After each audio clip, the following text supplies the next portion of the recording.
Thank you for listening to the Carolina Olympic Spotlight. This show is presented by Heels on Franklin. If this episode hits the mark, do us a favor, like it, drop a comment, and share it with a friend. That kind of support keeps the podcast rolling. You can find all episodes on the Heels on Franklin YouTube channel and on Spotify. So whether you like watching or listening, we've got you covered. Let's get into it.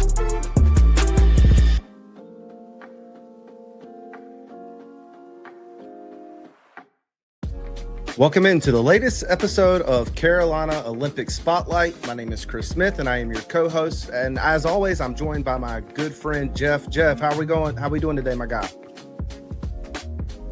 Doing great, man. Glad to be back for another episode. Glad not to get canceled after just one. It's all good here. Yep. It's good to have you back, man. No red flags or anything from your first recording with Heels on Franklin, which I knew you would be a natural anyway. So tell everybody, we're a little bit different than everybody, right?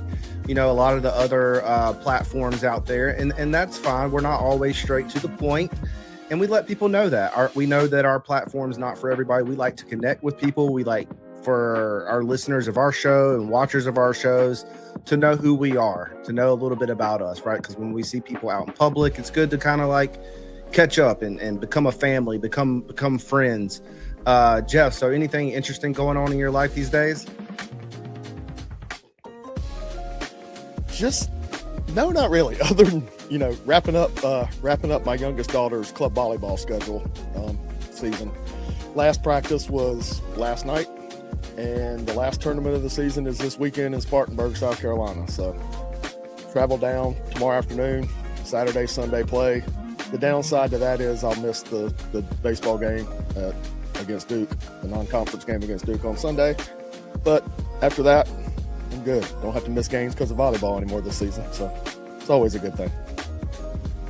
And my oldest is getting ready to move home she's about done with her sophomore year in college, so she's about to move home. So yeah. Well, that's good, man. That's it. A lot of going on in your life, a lot going on in my life. So, but yeah, man, I'm excited to be back, man. Episode 2, I think we had around, when we went live last week, when the episode went live anyway, it was pre-recorded. We had about 150 people. And I think the biggest takeaway that me and you were kind of talking about after was that was 150 people, right, that became more aware about Olympic sports at Carolina. And that's our main goal with this show, is for the followers of Carolina sports, the fans of Carolina sports, right? The main revenue sports always kind of get the spotlight for so many reasons, right? The most popular sports here in America, things like that. But here at Carolina, we got so many well-known, well-accomplished Olympic sports. And we talked about it last show that the university likes to be called the University of National Champions, or it's known to be called that, right? But without Olympic sports, it would not be able to have that title attached to it or be known for that. So here at Heels on Franklin, our goal with this show is to help fans of Carolina to become more aware of Olympic sports, not only about the programs, but about the individual athletes at Carolina that are laying it on the line day in and day out, that put in just as much as work as the guys and the women that take the court for Carolina basketball, or the guys that take the field for Carolina football, right? Or the guys and women that take the field, right, on the diamond for baseball and softball, right? They put in just as amount as work, when it comes to lacrosse, right? Or rowing, that we're going to talk about today. So that is our goal, is us just to, it's not always about numbers when it comes to podcasting, right? I mean, yes, it's nice to have, like 800 people when we do a live basketball show, right? But our goal is just to gradually grow awareness and a following for the Olympic sports at Carolina. And so, Jeff, I'm excited to continue to be on this mission with you, right? As two alums sitting down, talking about Carolina Olympic sports. There's not another show out there that does this, right? In the Carolina, reporting, or Carolina, that's covering Carolina athletics, that that does this. So this is a niche that we're doing, and we hope that the listeners and watchers and followers of Heels on Franklin will just gravitate towards this show just to learn a little bit more about Olympic sports. So let's go ahead and dive in, Jeff. I'm excited to be back with you for episode 2 of Carolina Olympic Spotlight. And right off the bat today, we're going to talk about women's lacrosse and men's lacrosse, right? They're very historically known to be very successful programs here at Carolina. And they are both in their own right on very successful runs this year. While the men just did fall to Duke, they're still ranked 5th in the nation. And then, of course, you have women's lacrosse with Chloe Humphrey and so many, like we talked last week, that it's on this roster within this program that are just historic players in their own right here at not only in the college realm of lacrosse, but in the program history of women's lacrosse, which has a rich history. So, Jeff, I'm gonna kind of turn it over to you. They're currently, ranked number 1 in the nation, right? 10-0 in the ACC, only lost 1 game on the season. Number 1 in the ACC tournament, defeated Stanford in the finals, right? 12-8, trailed 2-0 early, but come away with another ACC championship for women's lacrosse here at Carolina. But I'm going to kind of pass it off to you to kind of dig a little deeper into this ACC tournament run, really with the focus today on the title game, which, like I already said, defeated Stanford in the finals 12-8. So, Jeff, kind of give us a little bit of that background of that ACC championship win there. Absolutely. So what we've got is back-to-back ACC tournament champions now, 9th ACC title overall for the ladies, and as to be expected, led in that game by none other than Chloe Humphrey, the sophomore phenom. 4 goals, 2 assists for Chloe. Actually broke that put her over, broke her own single season goals record. She set that last year as a freshman at 90, has 92 now on the season. So set her own record. I mean, again, you just can't say enough about what she is and how good she is. We've had an embarrassment of riches at Carolina over the years in female athletes. The Sue Walshes in swimming and the Mia Hams, Erin Matson, Aranza Vasquez Montano in the diving side more recently. She's right there, man. She's going to leave Carolina as one of the greats. She's going to be a Mount Rushmore female athlete at Carolina when it's all said and done. But anyway, so she got her hat trick, 34th hat trick of her career. I believe she's only had 5 games in her career where she has not had a hat trick, so 3 goals. That's pretty incredible. That's some good offensive work. But I also had hat tricks in this one from Addison Patillo, Kate Levy also had a hat trick. So tournament MVP, tournament MVP when all was said and done. Who else are you going to give it to? Chloe Humphrey, of course. But then she was joined on the all-tournament team by Sarah Gresham, Kaylee Harden, Kate Levy, and Addison Patillo. So, kind of flip the page now. Going to wait for the NCAA field announcement, which is going to be Sunday night at 9. And then they will start play next Friday, the 8th, at whatever site. There'll be 13 host sites. So they'll start play then. Did want to stop for a second. And there were a couple things, we talk about sometimes ACC Player of the Week, National Player of the Week, ACC awards, yearly awards. There were a few of those for women's lacrosse this week. Tuesday, Chloe Humphrey was named the IWLCA National Offensive Player of the Week. 4th time this year she's got that honor. Wednesday, the ACC announced their Women's Lacrosse Players of the Year.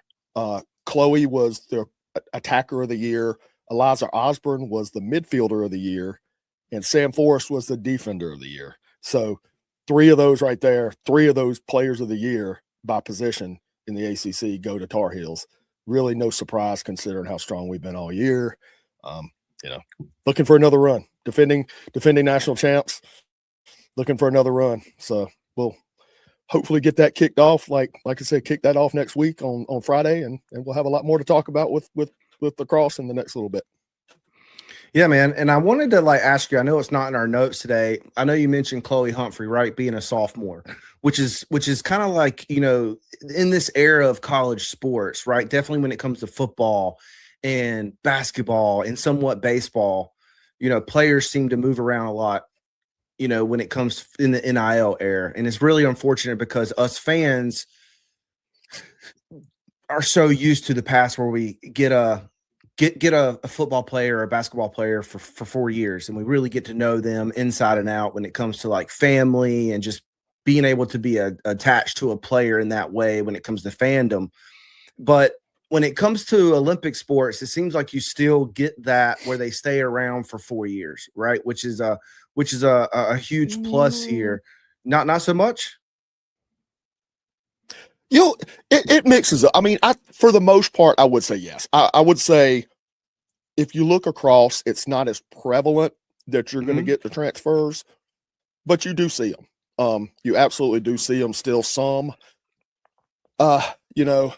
Okay, well, let me say say it this way then.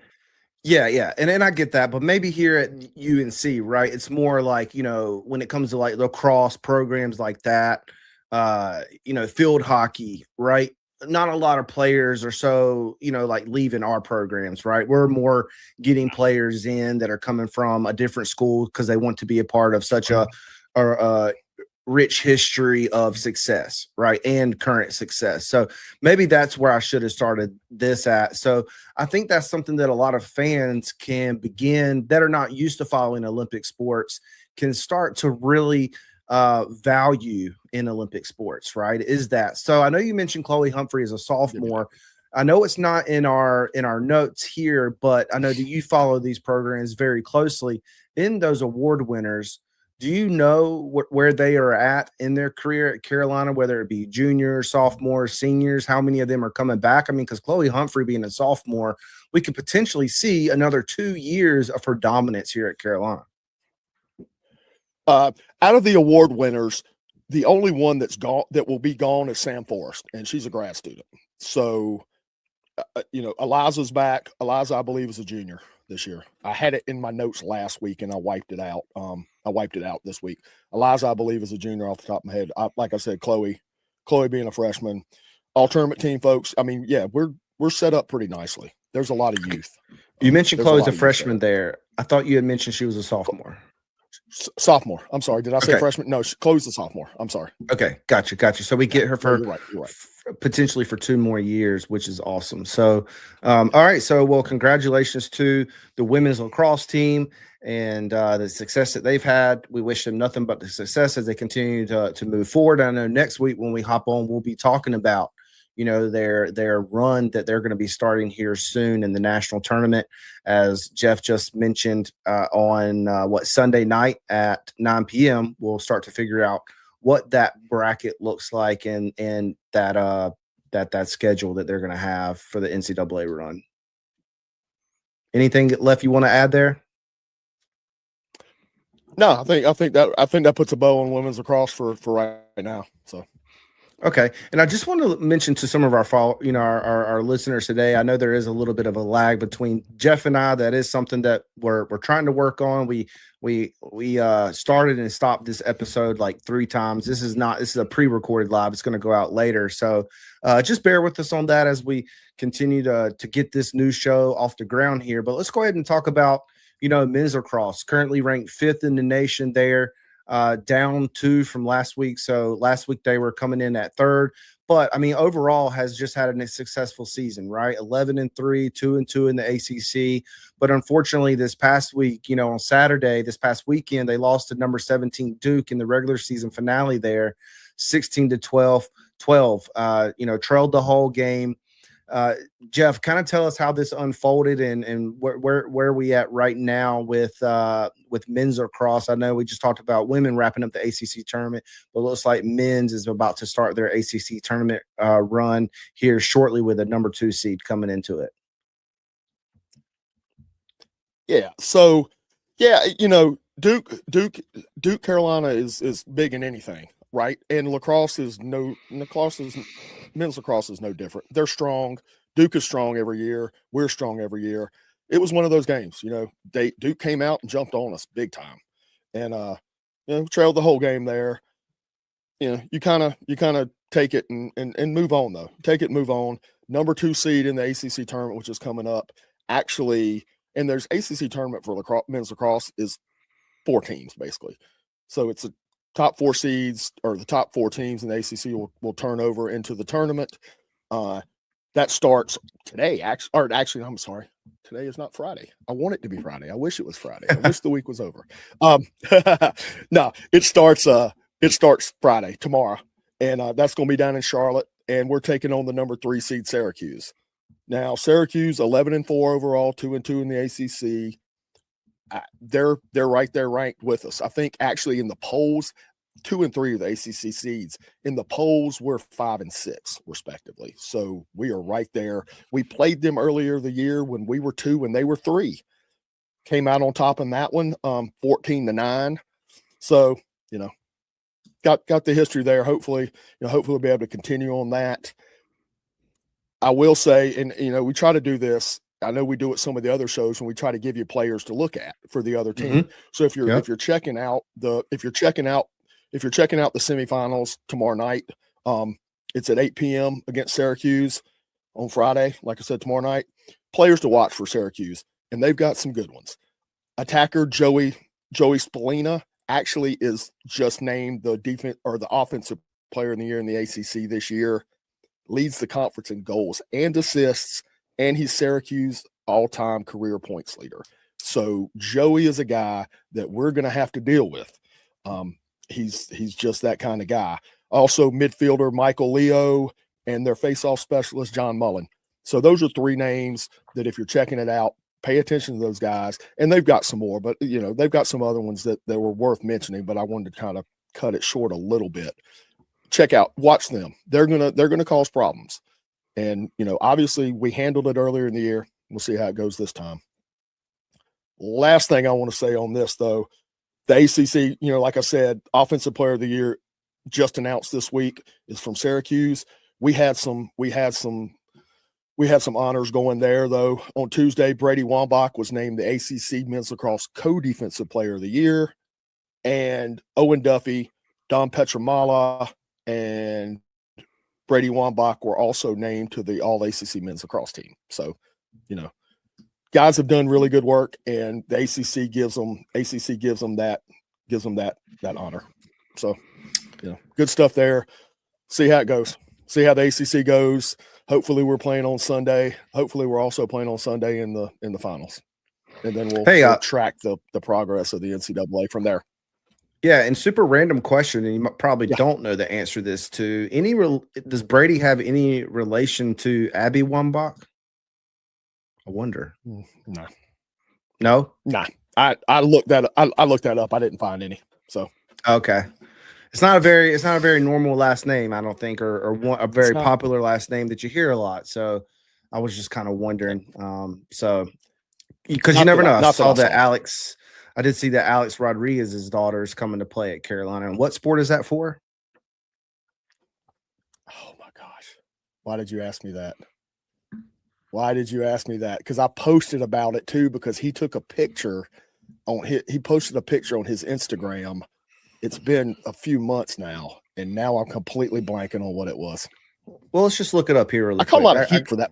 I call a lot of heat for that post too. People were replying to my post when I put it out there. I was like, "Oh, check this out! Alex's daughter is coming to Carolina," and people were like, "So, y'all still suck." I'm like, "What?" So, I completely blank on it. Like I said, I don't remember. Okay, her name is Ella. All right, Ella Rodriguez. Just doing a quick little search here. I want to say, was it tennis? It might be right. Let me try to search my Twitter. Actually, I don't think she's coming to play a sport. I think she's just coming to attend. I don't see any sport attached to any research that I'm doing here very briefly. But anyway, all right. Well, that's kind of cool. A side note: if you're listening to this show and you didn't know that Alex Rodriguez, his daughter, is coming over to UNC Chapel Hill. In my quick Google search, there he does have an older daughter that's studying theater at the University of Michigan. But all right, well let's keep it trucking here. Look, we got women's tennis, which is performed overall pretty well this year. Number 6 ranked here in the ITA, 24-3 at 11-1 in the ACC. They've had a very successful overall year, and I think that they're going to be a team to watch right in the NCAA tournament. Well, some of that's already happened, right? Has some of that already happened?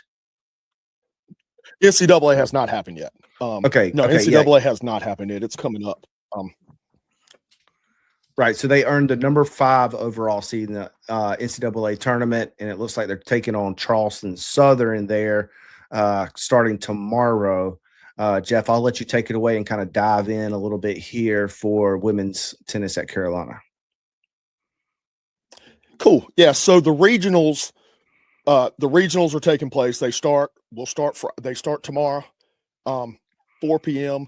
First draw for us in the first round is Charleston Southern. 11-8 on the season overall, 3-1 in the Big South. Then we turn the page. The other 2 teams in our regional are going to be Maryland and South Carolina. Maryland's 18-7 overall in the year. South Carolina 12-12, and then they play on Saturday and comes back. No, I'm sorry, take that back. They play on Friday. The winner of our Charleston Southern, us and Charleston Southern, plays the winner of Maryland and South Carolina on Saturday at 4 with a spot in the super regionals on the line. So, the season's been strong so far. The season's been strong. The history's been strong. Came up just short in the ACC tournament for women's tennis, like we talked about. Unfortunately, lost in the semis to the folks over in Raleigh. But overall, looking at the program, 27th consecutive NCAA tournament appearance. I got to get my hands down. Sorry. No, you're good. 27 consecutive NCAA appearances for women's tennis. National championship in 2023, 16 straight years opening round hosting the opening round of the region, 16 straight years. Wow. That speaks volumes when we're talking about these programs. Some of these programs are on the come up we talk about. Some of them have been doing this at a high level for a long time. And women's tennis is one of those. Funny enough, we talked about it last week, and I said something. Last Thursday when we recorded, I was saying something about Reese Bretmeyer, and she had won the Player of the Year previous year, and I thought she would get it again. Well, it turns out after we recorded Thursday afternoon, the ACC did announce their Player of the Year stuff for women's tennis. Reese Brantmeyer, now a two-time ACC Women's Tennis Player of the Year. So awesome job for Reese. Again, national champion. She won it. She won the NCAA singles championship in the fall. So she is a singles champion right now, been ranked 1 and 2 all season. Yeah. What else can you say? There were a couple other folks in the rankings that I'll mention real quick. Try not to drag this out, but I figure they've done good work this year and they deserve the mention. Like I said, Reese was first team all ACC for singles. Obi Kajiru was second team singles. Tatum Evans was also second team singles. And then we had a first team doubles recognition for Reese and Alanis Hamilton. And then Obi and Susanna Maltby got second team doubles for ACC, all ACC team. So we keep getting the recognitions and they come because, again, the program's just been that strong this year. So looking forward to the NCAAs. I said it on a show a while back where I was asked what I thought, what spring sports I thought for the Olympic side had shots at national championships. Women's tennis is one of those. So women's tennis is certainly one of those. So we'll see where the journey leads us starting on Friday. Yeah, for sure. They definitely have a chance when you have the ACC Player of the Year, right, for the whole conference leading the charge there. Just wanted to welcome everybody in that's just tuning in to our newest show here at Heels on Franklin. I'm sitting down with Jeff once a week now during the season, and then a little bit, as the seasons get winded down, and then a little bit during the off season to give some recruiting updates, things like that. For our new show, Carolina Olympic Sports, do us a favor, whatever platform you're listening on. I know a lot of these live shows, when they go live, some of them are live, as we say, and then some are pre-recorded live. This show's a pre-recorded live, so you're going to see it at a later time. If you're, a lot of our watchers are on Twitter a lot of times, so do us a favor. If you're on that platform, head over to our YouTube and be sure to give us a good old subscribe and turn the bell notification on there so you can stay in the know about everything that we are putting out, because we're on the quest now for 2,000 subscribers there for Heels on Franklin, and that's going to be a pretty great benchmark once reached. So be sure to do that. All right, Jeff. Let's just keep moving along here. Men's golf, which has kind of had an up and down season. Take it away. Men's tennis, you mean? Men's tennis. Apologies. So men's tennis, and I'll eat crow on this one because we ended last week. I was watching the show back again the other night, last night actually, to kind of prep myself again. And you asked if the season was over, and I said, yeah, we lost in the ACC. I thought the season was over. I did not think we would make the tournament. I'm wrong. The bids were announced earlier this week. Men's tennis did earn a bid to the NCAA tournament. So, 39 you never know. 29 out of 31 years. Yeah, exactly. 29 out of 31 years now, though, Carolina has made the tournament. In Coach Sam Paul's tenure, he's been here 32 years. So that you never do know. And it's a tough road. It's going to be a tough road to hoe, though. First round, we drew the Big Ten co-champ Michigan State. So we're going to have to battle there. And the other teams in our region, they're going to take place in Columbia, South Carolina. South Carolina is the host. They're the overall number 13 seed. Them and Richmond will play also. So it'll be Carolina, Michigan State winner against South Carolina, Richmond winner to see who heads on to the Supers. Carolina, the year has been up and down, but we faced some injuries early in the year. We had singles and doubles starters. Logan Zapp and Niels Richu have been out with injury throughout points of the season.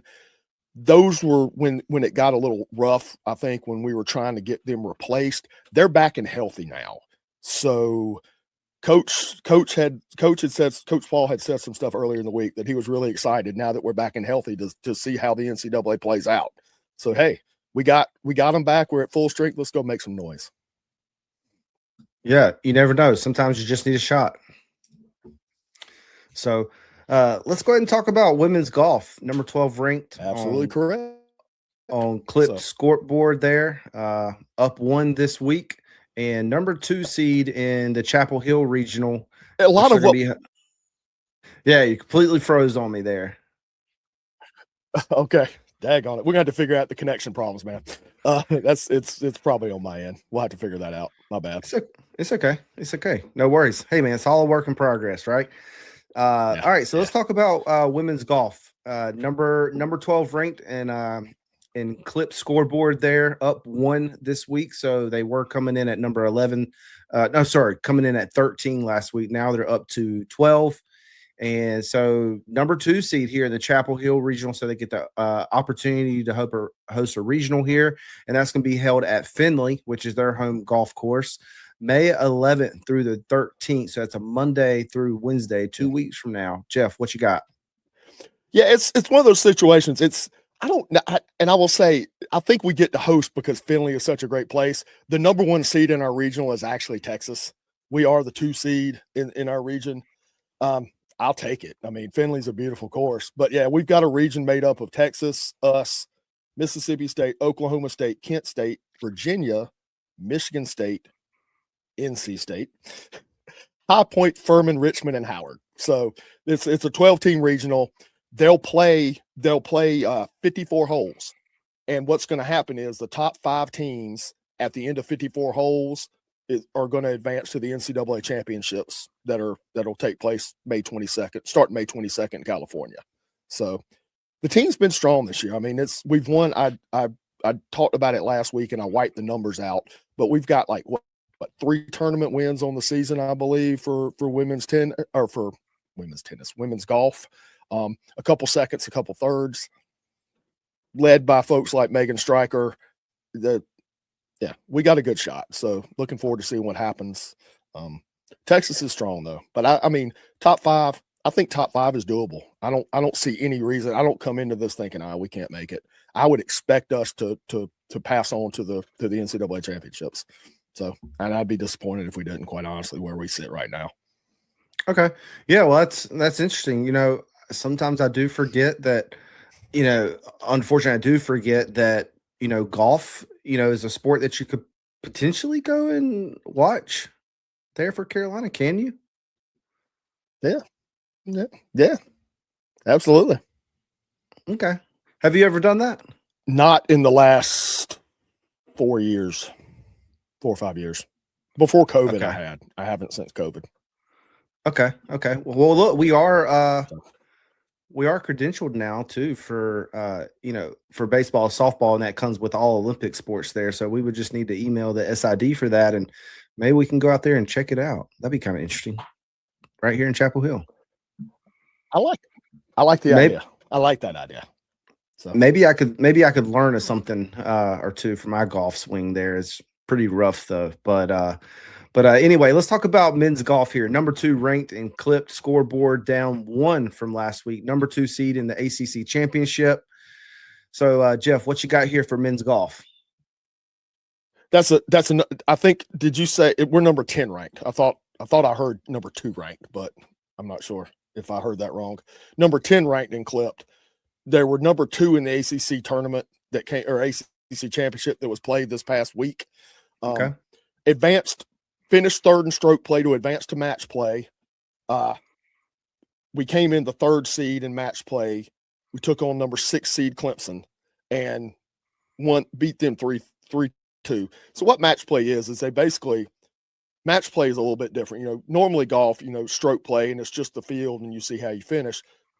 Match play is they take 5 starters for each team and they match them up together and you go head to head with one person. So for us, you got Niall Shields Donegan going head to head against probably, Clemson's number 1 guy, and so on and so forth for each guy. So it's just instead of a collective score of everything, you're going on head to head matchups. There's 5 of them. We came out on top against Clemson 3-2, advanced into the semis to take on the 2nd seeded Virginia Cavaliers and lost to them 3-2. Virginia went on to actually win the ACC men's golf championship. So is what it is on that one. But their season's not over either because the regionals are coming up. We got NCAA regionals for them May 18th through the 20th. And we're just waiting on the announcements on stuff like that. The announcements haven't come out there yet as far as what the regionals are going to be, what the pairings are going to be. So we'll wait for them. And once we know them, we'll talk about them on the next show. Yeah. You never know. Like I say, you kind of always just need a chance, right? That's all you want is a chance, man. Yeah. What's the Dumb and Dumber line? So you're saying there's a chance. Yeah. So you're saying there's a chance, right? So let's go ahead and talk about Rowan here. I feel a little bit more connected to Rowan lately. I don't know why, other than Crew Davis, who plays football for Carolina there. He's a freshman. His dad and I, chop it up sometimes through text message or chopping it up through Twitter messages or whatever. But Crew's sister actually does rowing is a rowing athlete for Boston College. And so what was quite interesting though, last week with, the spring game that was closed and stuff like that to the public was going on. Also, there was a rowing thing there, rowing how do you word that, right? Invitational, right? Yeah, those are usually, I'm still learning as well, right? It's a regatta.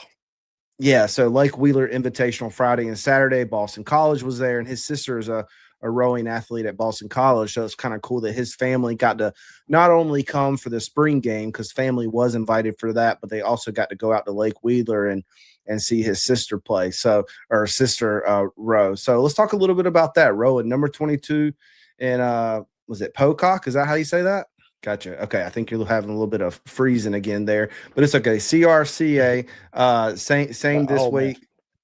Lake Wheeler Invitational Friday and Saturday. Jeff, talk a little bit about this. How's Rowan doing at Carolina? Again, it's one of those programs. I said it the last couple of weeks, or last week. They've been on the come up. They finished ranked in the polls last year, started out this year not ranked, but after the first regatta they participated in, immediately popped up in the rankings. The Lake Wheeler Invite is a pretty big event. It's a 20-team event. We finished 5th. So, and we had, ranked teams there that we were going against. We got wins on Friday by the 3rd varsity 8, the varsity 4, and our 2nd varsity 8. And then Saturday we got wins from the 3rd varsity 8 and the 4th varsity 8. So, the program's on the come up. That's one of those programs that's on the come up, and just jump on board before they really get hot. Next up is the ACC Rowing Championships, again at Lake Wheeler in Raleigh, and that's going to be May 15th and 16th, which is a Friday and a Saturday. So a couple weeks from now, they'll kick off. So. Gotcha. All right. Well, only 2 sports left here for today's show. Again, if you're listening on YouTube or if you're listening on Twitter, be sure to go over there and subscribe and turn on the bell notification so you can always be on the lookout for our latest episodes of football. Even though football season is not in right now, you got spring ball, all those things. And Troy and Trevor just released their 3rd video for their series, biggest question marks headed into spring ball. So they just wrapped up their 3rd one, which is the biggest names to them that you need to be looking out for headed into the fall.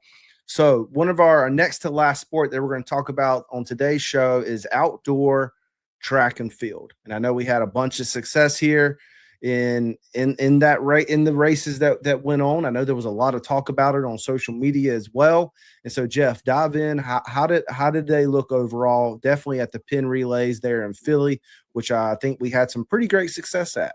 You could say that. Great success for sure. Our women's distance medley relay team, which was made up, and this is in the order of the legs they run for that relay. Sydney Masciarelli, Dalia Martins, Michaela Page, who I mentioned last week as somebody to watch always, and Vera Schoberg actually won the distance medley event, and in doing so set a new national record, new collegiate record, NCAA record, and the meet record. So anytime you set the NCAA record or the collegiate record in an event, you've done well. So big, huge success for them on that.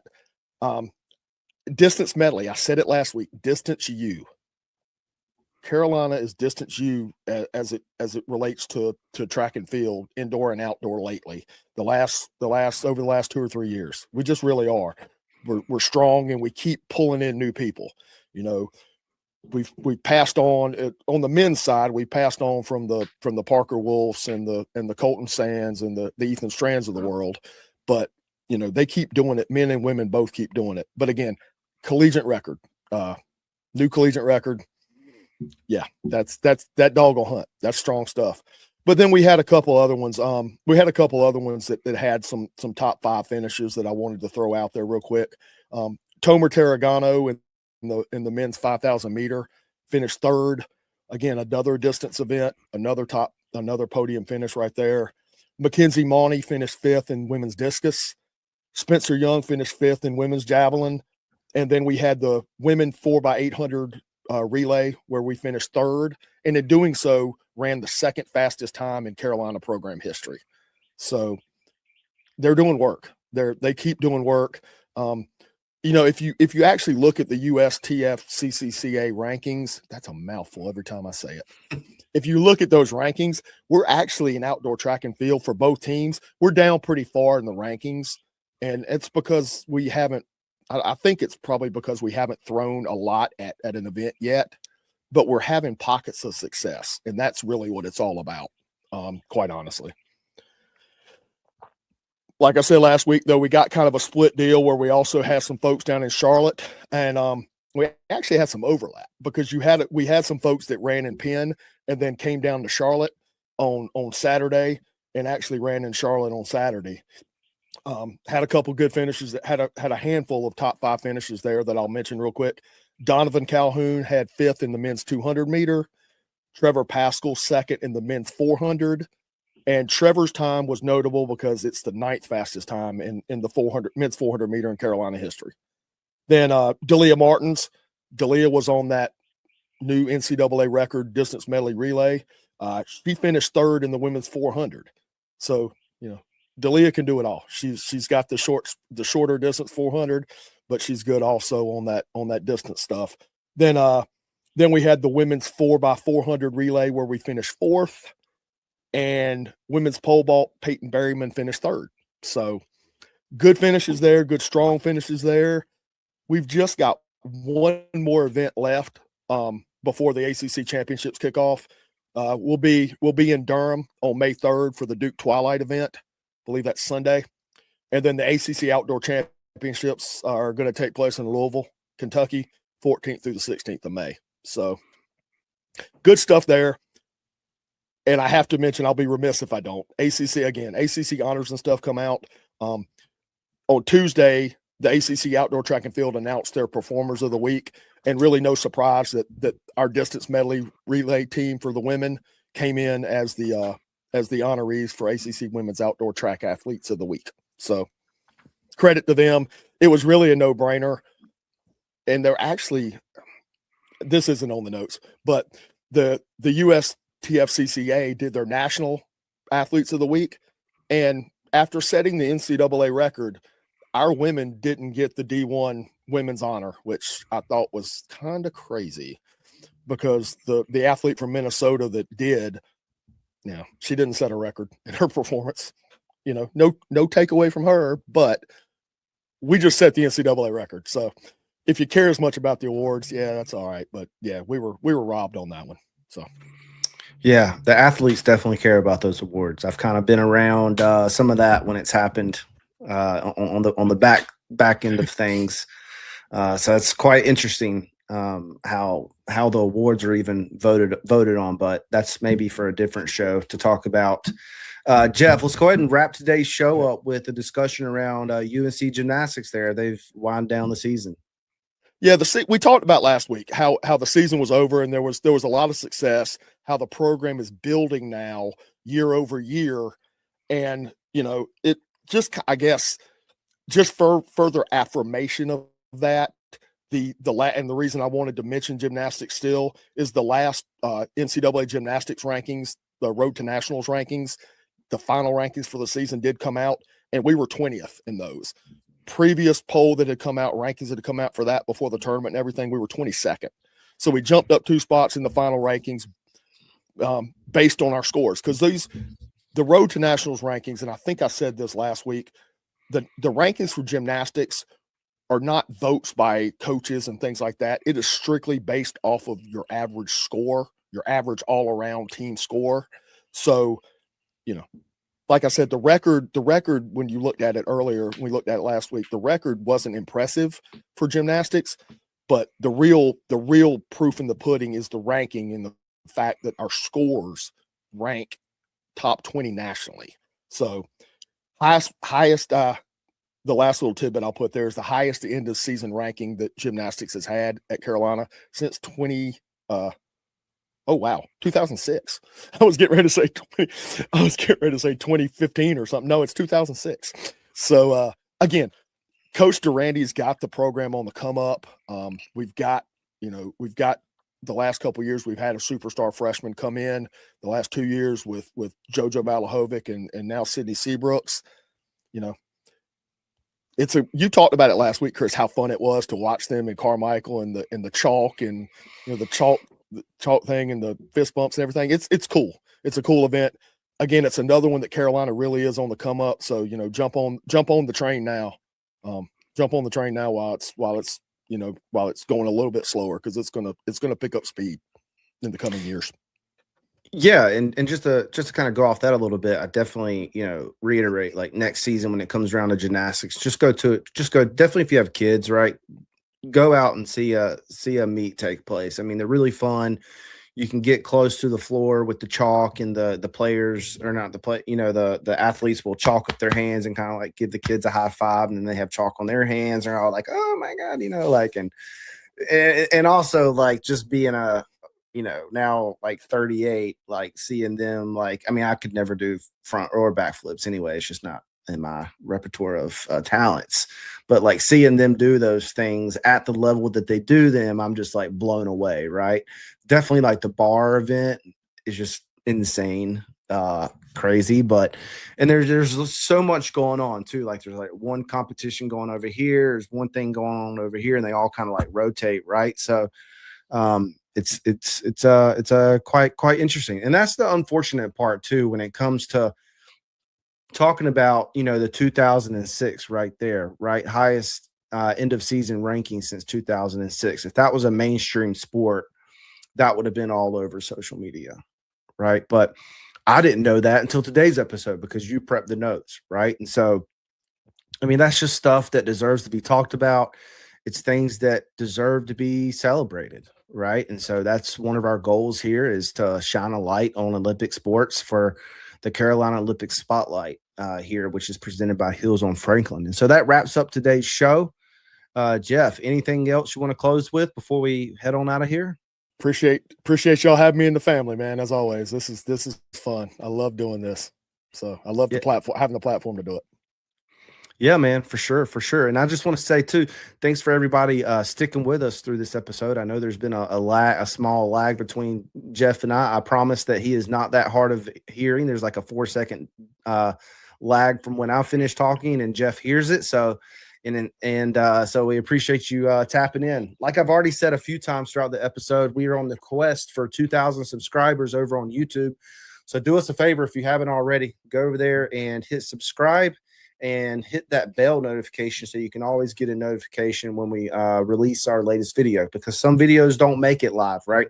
There are 20-second breakdowns about football or things like that, like film breakdowns or player breakdowns when we do for transfer portals, things like that. We do individual player videos that we upload over there. So do us a favor, go tap in there. Also on Spotify, you can follow on Spotify and leave a review over there on Spotify as well, only if it's a good review.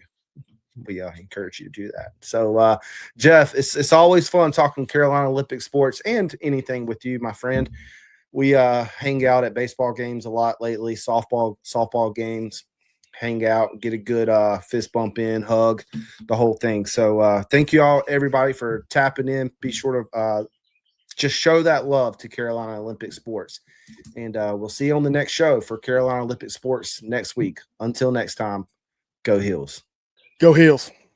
Thank you for listening to the Carolina Olympic Spotlight presented by Heels on Franklin. If this episode hit the mark, do us a favor, like it, drop a comment, and share it with a friend. That kind of support keeps the podcast rolling. You can find all episodes on the Heels on Franklin YouTube channel and on Spotify. So whether you like watching or listening, we've got you covered. We will see you next time.